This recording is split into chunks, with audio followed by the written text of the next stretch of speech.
Hello, everyone. I'm Shannon. And I'm Jerry. Betty White is hanging here with us as always, and we're back for episode 90 of the Arner Adventures podcast. Oh, golly, it is September already. Almost fall. Time is flying by. It's the time of year when the days get shorter and the weather cools down that we find ourselves getting a little down. So we wanted to talk about that today and ways to cope with the seasonal changes. Yes. But first, before we get into this, because it is an important part of our lives and our journey, we're recording this on Saturday morning, which is September 2nd. So by the time this airs, it'll be Tuesday. But we woke up to the news that Jimmy Buffett passed away, which is just insane, right? I think so. Yeah, he seemed pretty young, although he was. He 76. seemed a very young 76. That's what I Yeah, should say. yeah. Mhm. I mean, I've said this to a few people who have been texting this morning that I felt like he would probably live to be 100. He would be one of those people to live to be 100. But it's just, Jimmy Buffett, if you're a long time follower of our blog, you already know that Jimmy Buffett's music plays an important role in our lives and our whole journey. And we used to listen to Jimmy Buffett Radio Margaritaville all the time before we had our big lifestyle change. And when we moved here, we listen to it every weekend. Our backyard time is Radio Margaritaville. He's just, like so many other people can say, his music is sort of a soundtrack to their life. And I feel like for us, definitely a soundtrack to our lifestyle here and living by the ocean and, sort of that simple, free living that Jimmy Buffett lifestyle kind of promotes. Yeah, very well said. I think that kind of sums it up Yeah. pretty nicely. You sound very NPR right now. Well, today's episode is, like Jerry said, about how to cope with autumn anxiety, seasonal affective disorder. So we're definitely well versed in this arena as we both suffer from this. When the like Jerry said, the days seem a little drearier and the weather changes. We've talked about it before on the HSP episode, but we're going to delve more into it about the seasonal affective disorder. And in case you're unaware, seasonal affective disorder, or SAD, is a type of depression. It happens during certain seasons of the year, mostly fall and winter, although it can happen spring and summer, but it's more typical for fall and winter. It's thought that the seasonal transition, like the shorter days, colder weather, and gloomy days, can trigger chemical changes in the brain, which may bring on symptoms of depression. Yeah. And before we get into this, please note, we are not physicians nor healthcare providers. So if you're experiencing depression or any other, mental health issues, we do encourage you to seek help from a professional. We're simply sharing ways that we work to cope with the anxiety and symptoms this time of year. Yeah. So, and I can reflect back. There wasn't a name for it then, but I can think back to, I think, my teens, like high school years, when there was just a different feeling or a little bit of a down thing in come September, October, something, around that time. And so that goes back with me for a pretty long time. But it's just that now they have a word for it. Yeah, like so many things. Right. Especially yeah. in the mental health arena, there's so many words for things that we used to experience that we didn't know. Yeah. We talk about it a lot this time of year. Well, a little bit later, but it does start now, right? It does definitely start when September hits. You're like, oh, okay, that time of year is coming. Yep. And it's still a little summery, but you can feel hints of that cycle of the year. Yeah. And a lot of people, there's not, it's kind of what they call the cozy hygge season. And that's really cool. And we love that type of thing. We love the coziness of pumpkins and, the colored leaves and all that stuff. But candles. We love our candles. It does get a little gloomier. And so, I've talked about this example before. When I was in Alaska, and I went on that Alaskan cruise, by midweek, I was really, there's no other word for it. I was really depressed. Even though I was just in this area that was so gorgeous, bucket list things I was seeing, it was so rainy and gloomy that to me, it was really playing a huge role in the way that I was feeling throughout the day. Like I just needed sun so badly. And we actually went whale watching on this whale watching boat. And I think it was Juneau in Juneau. Mm-hmm. And I remember the captain saying to us, he was from California, and he's like, "Did you know that they make these lamps that really bring on like fake sunlight?" Because he's like, "I didn't even know those things existed. I didn't know there was a vitamin D deficiency," because he experienced sun all the time. And so in Alaska, he really felt those issues when he first moved there and didn't understand what was happening. And then people who hadn't been from there their whole lives told him about it. So we're just going to kind of go through some of the things that you can do if you experience it. Yeah, and then they might not work for you, they work for us, and so we thought we would share it. Yeah, well, I think the first thing you think of if you have extreme symptoms is I need help, I need therapy. But therapy is also, you don't have to have extreme symptoms. It can be good for anybody. It could be good for keeping you from getting to extreme symptoms. You know, Mm-hmm. if therapy's your thing, if it's something you enjoy and it works for you, of course I mean that can be an expense too. So it's just something. One of those things people would have to decide for themselves. You Yeah, know? and there Mhm. are some free services out there. Some of the counties offer, um, across the U.S. offer some free mental health. Unfortunately, a lot of mental health programs have been cut for the past few years, so there's not as many free services as there were. But we've talked about this before. If you go to Mental Health Match, you can put in there that if you don't have insurance or you can't afford it, and there's a sliding scale for finding a therapist who you can work with, either in your area or virtually. So we really encourage that. Oh yeah. Well, the next one is exercise. I feel like so many of these things, when we talk about reducing stress, anything in any of the podcasts we talk about, or any of the blogs, that comes up, right? It's just like always. It does, and it's my favorite. Definitely, I love my exercise. Mm-hmm. Hmm. And I know that you've talked about before how there's certain exercises that help you. I think so, and you know we're um, just to mention too. Not just the physical end of it, but I think for me, like where you do it, like I think it's neat to be outside, or here we get the option of being close to the ocean, you know. So you get, I just never been one to be in a gym that much, you know, Mm-hmm. around a bunch Yeah. of steel and concrete, so Mm-hmm. and clanky noises. So there's just all kinds of things you can do. I like being outside cycling, or we play a little tennis, or Mm-hmm. just taking a good walk.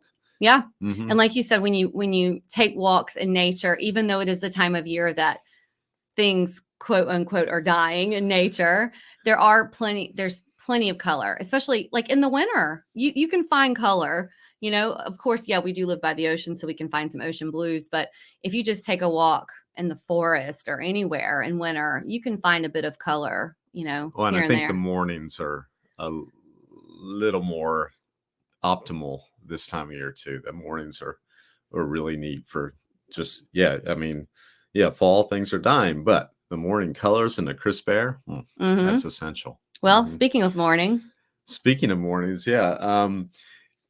Well, and we said, yeah, a crisp sunny morning is just a great time to be out exercising. I've always noticed after about 2 p.m.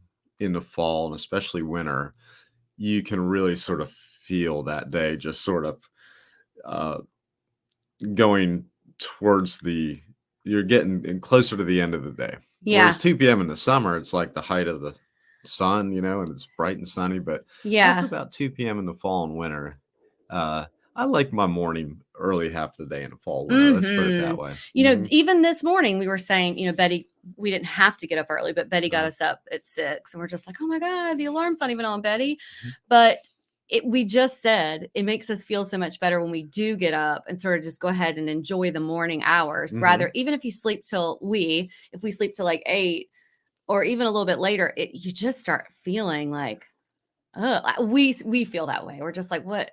I don't know. It's just like we Yeah. just need to enjoy that morning time. We're very morning routine Yeah. people. I was gonna say eight seldom happens anyway, so we really don't worry about it because typically 6:30 would be about the latest, I think, for Yeah. us. Yeah. Mhm. Well, the next thing may seem obvious, or it may seem like, why are they pointing this out? But diet. So this is difficult for us, but avoiding or cutting back on alcohol.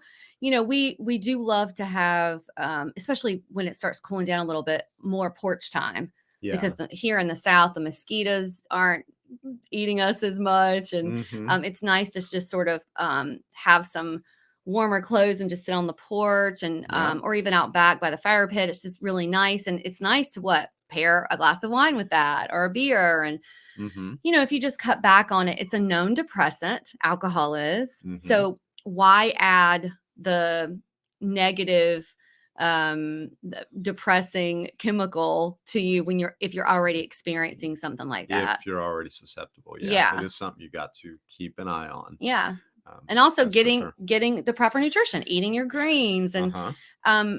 we have found that if you add more color to your food, people think about adding color to their food in the summer, Mhm. but if you do that in the winter, it does help kind of stabilize your mood a bit.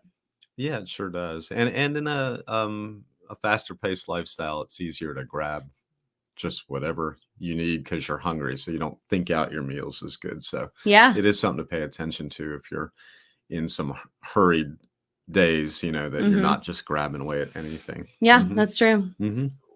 Well, Well, light therapy. So we've already talked about the natural light, which is, important, especially towards this time of the year before 2 p.m., the morning light.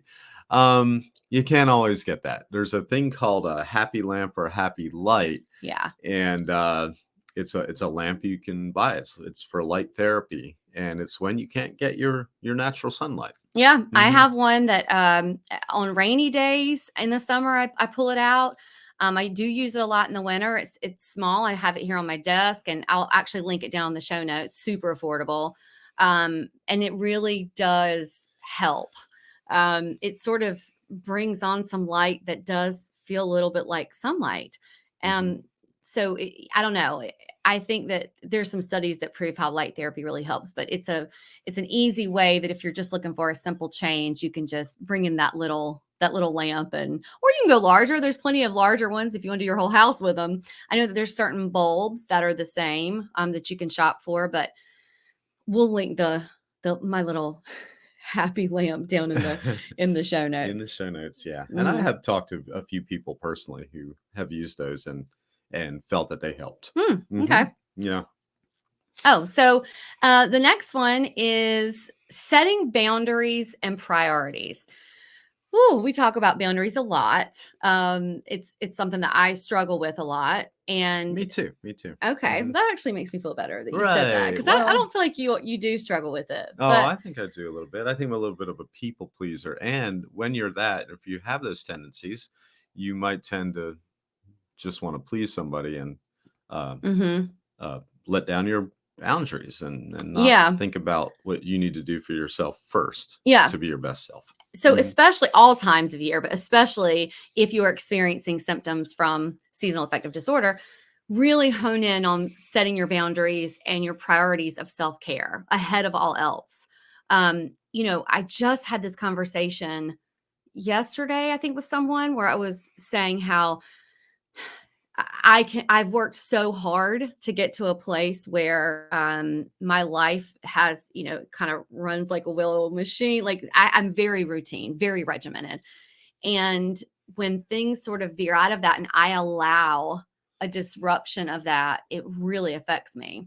And I was thinking, as we were preparing for this episode, this is going to be a great reminder for me to make sure going into this season where we're definitely affected, that I do put my self-care ahead of all else, and that I stick to those boundaries of, you know, time batching my work and all these different things that I know help me. I just need to make sure that I do that. So anyway, it's something that I think would help anyone, is to put a little self-care ahead of everything else during this time. Oh yeah, these are all great reminders for us right now just to be going through this. Yeah. Yeah. Um Socializing is important too. It's easy to to isolate. I think if you're when you're having issues, maybe a little more easy in the cold months too, because it's cold outside and you're not doing as much. Mm-hmm. And when you're socializing, you're exchanging ideas with people, you might find that other people are feeling the same way you are. You know. Yeah. I Mhm. think we're all scared to sort of talk about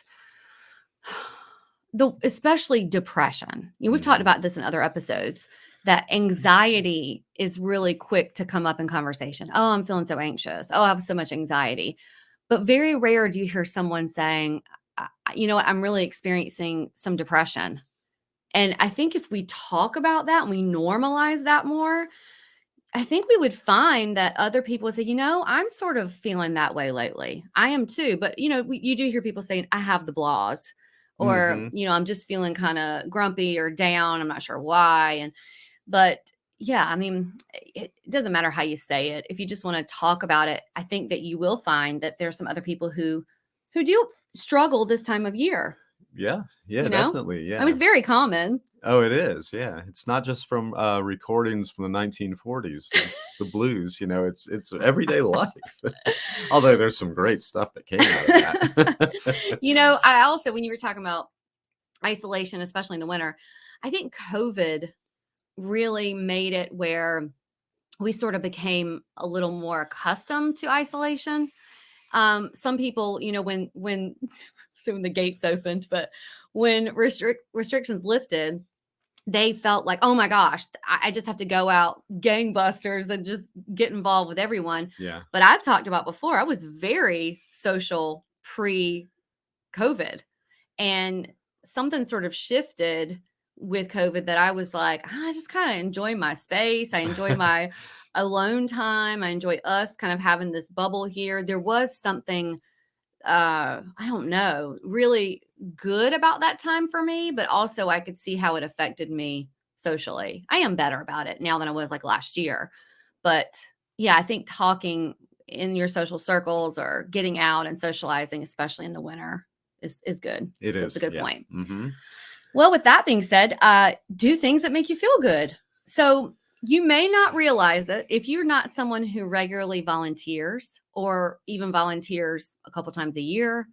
Um, Go find something that makes you happy, whether it's volunteering at an animal shelter or whether it's offering to help a senior on your street, do something, take the trash out. It can be little things, acts of service, but volunteering can be very rewarding. Gardening, we talk about our garden, but you can start a fall garden. Oh, I think we just like yard work in general We too. Like do. we're excited about picking up all the branches and sticks out of the yard from our storm the other day, Yeah. and we're gonna go do that. We are after Mhm. after our podcast recordings Yeah. today. Mhm. We're going to get in the yard. We're so excited. Uh-huh. But yeah, even in the winter, I think that's also why our evenings in the winter we do like the fire pit and we get outside. Like most people are like, you go outside and it's cold, and you know we have our get outdoors challenge that you can look at, and it works any time of year. So just bundle up a little bit more, and we still take our walks in the morning when it's super cold.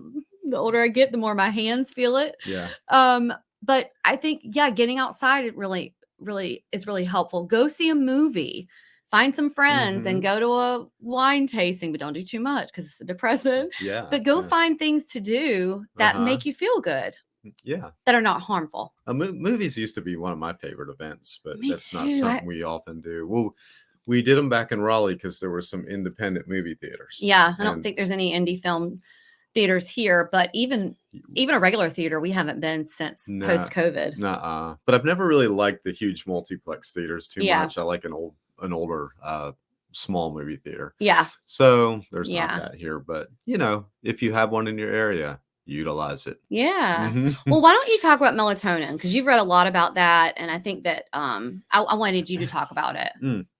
Yeah. Oh, yeah. Well, melatonin, because I use it here and there for sleeping. Sometimes when I just really need that good night's sleep, and it does work. But I realized after some time I didn't like using it maybe more than once a week. It's just that thing when you need it here and there. And then I read something recently too, like there is already melatonin in your body. I think that's what helps you sleep. So when you use it, it just boosts that, but that can bring on the blues too. And I thought to myself, sometimes, yeah, melatonin, I get that good night's sleep, but the next day I just feel a little bit, melancholy from it, and like you feel slightly depressive. And so that's something you got to be careful with if you use melatonin for sleep, although it can be helpful at the same time. Yeah. As we were preparing for this, we were talking about how, along with most people, especially when everything shut down, we really struggled with sleeping during COVID. Mm-hmm. And I remember we just had really weird hours, and we were taking melatonin a lot.